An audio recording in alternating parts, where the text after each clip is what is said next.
तस्वीरें आप देख पा रहे हैं, दलित की बारात जा रही थी और यह दलित समुदाय से आता है और इसकी बारात को रोक दिया गया है। तो अब हम आपको तस्वीरें एक एक कर दिखा रहे हैं। इसके बाद जो हम इसके बारे में जो जानकारियां हैं वो हम अब बताने जा रहे हैं।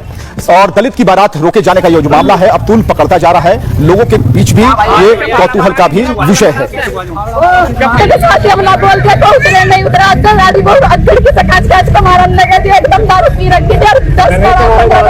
क्या कह रहे थे? यहाँ बारात आ रही नहीं, किसकी बारात? चमारों की बारात अच्छी तरह की नहीं। हम गुज्जर गैर प्रधान का लड़का बता रहा था अपना आपको, हम प्रधान का जोर हमारा, हम गुज्जर गए थी। गुज्जर या राजपूत? राजपूत गुज्जर उतारा था, हम प्रधान है थी आगे। हमारी बारात उतरी, उतरते के साथ ही हम ना बोलते तो उतरे नहीं, उतरा एकदम दारू पी रखी। तो गंभीरा में 55 मजदूर फंस गए थे जिन्हें निकालने के लिए 2 दिनों से लगातार रेस्क्यू ऑपरेशन जारी है। हादसे के दूसरे दिन 17 मजदूरों को बर्फ से निकाला गया, जबकि कल यानी कि शुक्रवार को 33 लोगों को बचा लिया गया था। तो अब तक कुल 50 मजदूरों को बर्फ से निकाला जा चुका है, जिसमें 4 की मौत हो चुकी है। बाकी जो बचे हुए 5 मजदूर, उन्हें बर्फ से निकालने की कोशिशें लगातार जारी हैं। अब हम आपको बता दें कि कौन कौन सी टीमें लगी हैं। इसमें आईटीबीपी, बीआरओ, एसडीआरएफ और एनडीआरएफ के 200 से ज्यादा जवान लगाए गए हैं। तो रेस्क्यू ऑपरेशन लगातार जारी है और हादसे की जो जगह है वहां 8 फीट बर्फ और बढ़ी हुई है और लगातार होती बर्फबारी से जो रेस्क्यू टीम है उन्हें काफी परेशानियां हो रही है, लेकिन फिर भी वो रेस्क्यू काम कर रहे हैं। बर्फबारी में सड़कें जो हैं बंद होने की वजह से 6 हेलीकॉप्टर भी रेस्क्यू में लगाए गए हैं, ताकि यही एक आखिरी रास्ता है।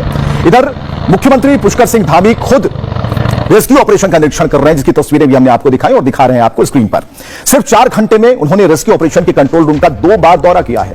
पल पल की जानकारी ले रहे हैं, अधिकारियों से बात कर रहे हैं, रिपोर्ट्स मांग रहे हैं, पीड़ितों से मिल रहे हैं। और हम आपको बताएं कि हादसा जो है वो 28 फरवरी यानी शुक्रवार की सुबह 7:15 पर हुआ था। मोली बद्रीनाथ हाईवे पर बॉर्डर रोड ऑर्गेनाइजेशन के 55 जो मजदूर थे वो कंटेनर हाउस में रुके थे। तभी क्या होता है कि बर्फ का जो पहाड़ है वो खिसक जाता है, सभी मजदूर इसकी चपेट में आ जाते हैं और कहा जा रहा है कि ज्यादा बर्फ होने के कारण 3 कंटेनर ट्रेस नहीं हो पा रहे। इनकी तलाश के लिए जो आर्मी के स्नीफर डॉग्स है उनकी ड्यूटी लगा दी गई, उनकी तैनाती कर दी गई है। और जो सेना की जो 3 टीम लगातार पेट्रोलिंग कर रही है, कंटेनरों को ढूंढ रही है, खोज रही है कि और इसके लिए कुछ हाईटेक जो उपकरण है उससे भी मंगा लिया गया है। जो फिलहाल रेस्क्यू ऑपरेशन है वो जारी है। उम्मीद है कि जल्द सभी मजदूरों का रेस्क्यू पूरा हो जाएगा। अब आपकी इच्छा होगी कि जो ग्राउंड रिपोर्ट है वो क्या कहती है, तो हमारे सहयोगी सागर ने ग्राउंड रिपोर्ट से बताने की कोशिश की कि रेस्क्यू का काम कैसे चल रहा है और किस रफ्तार में कितने लोगों को बचाया गया। पहाड़ों पर देखिए रेस्क्यू ऑपरेशन का दौर लगातार जारी है। कैसे जो श्रमिक फंसे हुए हैं उन तक आवागमन बेहतर हो सके, रेस्क्यू ऑपरेशन का दौर यहाँ पर देखिए बीआरओ कंपनी के द्वारा लगातार जारी है और बुलडोजर के जरिए देखिए यहाँ से बर्फ को लगातार हटाया जा रहा है। किस तरह से यहाँ पर काम किया जा रहा है, आकाश इन तस्वीरों को एक बार दिखाइए। देखिए कितना कठिन यहाँ पर रेस्क्यू ऑपरेशन है और बर्फ को इसी तरह से हटाकर रास्ते को यहाँ पर क्लियर किया जा रहा है। पहाड़ों पर अभी भी ऊंची चोटियों पर हर जगह देखिए यहाँ पर अभी भी बर्फ की मोटी चादर आपको दिखाई दे रही है और ये लगातार देखिए पहाड़ों से लगातार नीचे गिर रही है। देखिए जवान कितने मुस्तैद हैं, ये लगातार ये देख रहे हैं कि कहीं और तो ये मलबा नहीं है। लेकिन किस तरीके से बर्फबारी हो रही है, रेस्क्यू का काम कैसे चल रहा है, सागर ने बताने की कोशिश की। सागर ने बताया कि कितनी फीट तक गहराई है बर्फ की, लेकिन तस्वीरें हम आपको दिखा रहे हैं जो बर्फ की परत है वो जम रही है और लगातार जमती जा रही है। और लेकिन बर्फ की जो नदियां हैं यानी कि पानी बर्फ में बदल चुका है और किस तरीके से बह रहा है वो तस्वीरें हमने आपको दिखाई।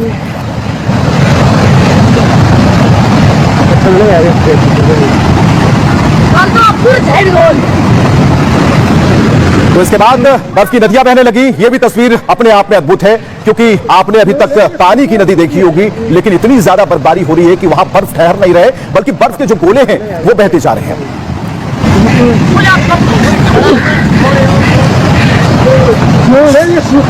इसके बाद की तस्वीरें हमने आपको दिखाई, लेकिन अगली तस्वीर हम आपको दिखा रहे हैं। और इन तस्वीरों में अगर आप देखेंगे तो यहाँ पर जो लोग हैं, जो स्थानीय लोग हैं, गर्भवती महिला को लेकर अस्पताल जाते हुए, क्योंकि सभी रास्ते ब्लॉक हो चुके हैं, बंद हो चुके हैं, बेड पर अस्पताल एक मरीज जा रही है, गर्भवती महिला है, जिसे आसपास के जो ग्रामीण उनके परिजन जो है लेकर जाते हैं। हमारी एक बहन बीमार है, जिसकी वजह से रात को बारिश हुई और बारिश की वजह से हमने सुबह एम्बुलेंस वालों को फोन किया। उस टाइम इतनी बर्फबारी नहीं थी, कम बर्फ थी। तो अब 11 से 12 घंटे हो गए तो गाड़ी का इंतजाम नहीं हुआ, जिसकी वजह से साफ तौर पर उनके परिवार वाले बता रहे हैं कि एम्बुलेंस की गाड़ी को हमने फोन किया, लेकिन कैसे आते हैं, बर्फबारी शुरू हो चुकी थी। लेकिन तस्वीरें आपको हम अब दिखा रहे हैं लाहौल स्पीति हिमाचल में, जहां हर तरफ बर्फ ही बर्फ नजर आ रही है और इतनी ज्यादा बर्फबारी है कि कहीं भी रास्ता ढूंढने से भी नहीं दिखाई दे रहा और कई फीट तक यहां पर बर्फ जमा है और यही बहुत बड़ी परेशानी की वजह है।